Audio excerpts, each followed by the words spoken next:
নমস্কার বন্ধুরা, আজকে একটা রান্নার ভিডিও নিয়ে এসেছি। রান্নার ভিডিওটা হলো এইটা হলো সমুদ্রের মোরলা। এটা পেঁয়াজ দিয়ে ঝাল করব, খেতে দারুণ লাগে। মাছটা কেটে ধুয়ে পরিষ্কার করে এভাবে করে রেখেছি। আর কি কি লাগবে সেটা বলে দিচ্ছি।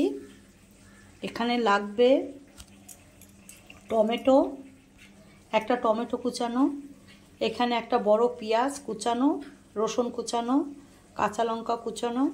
আর এখানে মশলা লাগবে, একদম হালকা মশলা দিয়ে করব। এখানে আছে হলুদ, একটু জিরার গুঁড়ো, একটু লাল লঙ্কার গুঁড়ো, নুন পরিমাণ মতন, আর একটু ধনেপাতা। কিভাবে করছি সঙ্গে থাকুন, ভালো লাগবে। মাছটায় নুন হলুদ মাখিয়ে নিচ্ছি। নুনটা কম দিতে হয় এই মাছে। কারা কারা ভালোবাসেন এই মাছ অবশ্যই জানাবেন। এবারে মাছটা ভেজে নেব। একটা ফ্রাই প্যান বসিয়েছি, তাতে দিয়েছি সর্ষের তেল। এবারে মাছটা ভেজে নেব। সাবধানে ভাজতে হয়।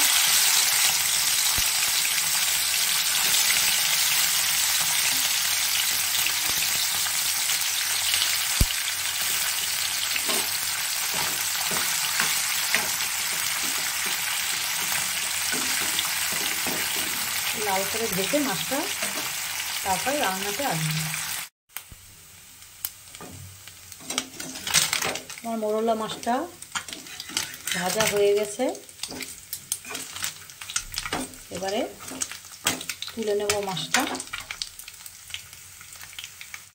একটু তেল দিয়েছি, তার ভিতরে কালো জিরা ফোড়ন দিয়েছি, আর পেঁয়াজ রসুন কুচানোটা দিয়ে হালকা ভাজা করব। এবার দিয়ে দেবো একটা বড় টমেটো,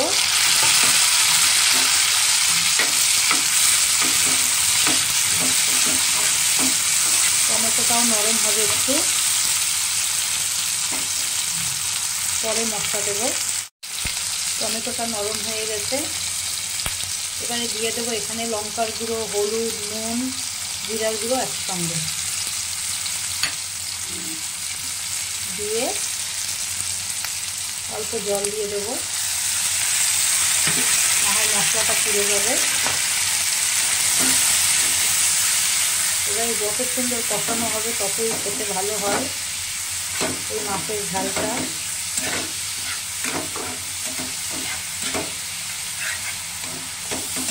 এখন তো আর বেশি মশলা কেউ খেতে পারে না, হালকা মশলা দিয়েই করে। ট্যাংরা মাছ, পার্শে মাছও করা যায় এভাবে করে।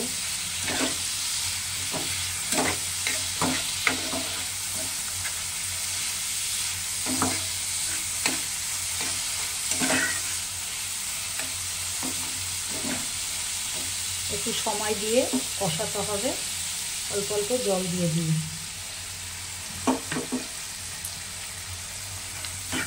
গ্যাসের আগুনের এটা জোরে থাকবে, আগুনটা সময় দিয়ে কষাতে হবে। মশলাটা কষানোর ভিতরেই মাছটা দিয়ে একটু কষাবো, তাহলে ভালো লাগে। আর সামান্য জল দিয়ে দেবো মাছটা সেদ্ধ হওয়ার জন্য। এটা মাখা মাখা হবে।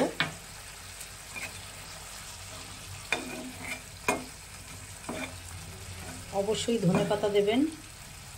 এই মাছের ঝালটায় ধনেপাতা না দিলে ভালো লাগে না। আমিও দেব, একটু হোক। আমার সমুদ্রের মোরলা মাছ পেঁয়াজ দিয়ে ঝাল রেডি। যদি ভালো লাগে অবশ্যই আমার কমেন্ট বক্সে জানাবেন। নামিয়ে দেখাচ্ছি। সমুদ্রের মোরলা মাছ অল্প মশলা দিয়ে পেঁয়াজ ঝাল করেছি। যদি আমার এই রেসিপিটা ভালো লাগে লাইক শেয়ার কমেন্ট অবশ্যই করবেন। আর কেমন হলো আমার কমেন্ট বক্সে জানাবেন। আর যারা নতুন তারা আমার চ্যানেলটা অবশ্যই সাবস্ক্রাইব করবেন।